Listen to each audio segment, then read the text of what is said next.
Fort Worth has issued a severe thunderstorm warning for southeastern Denton County in north-central Texas, central Tarrant County in north-central Texas, northwestern Dallas County in north-central Texas, until 8:45 p.m. Central Daylight Time. At 7:40 p.m. Central Daylight Time, a severe thunderstorm was located over Halton City, moving northeast at 30 miles per hour. Hazard, 60 miles per hour wind gusts and quarter-size hail. Source, radar indicated. Impact, hail damage to vehicles is expected. Expect wind damage to roofs, siding, and trees.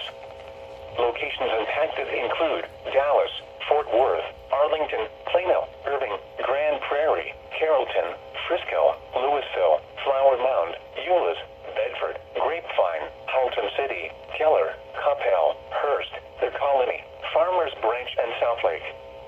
This includes the following highways: Interstate 35W between mile markers 47 and 64.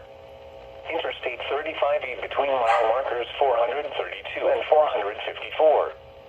Interstate 30 between mile markers 9 and 34.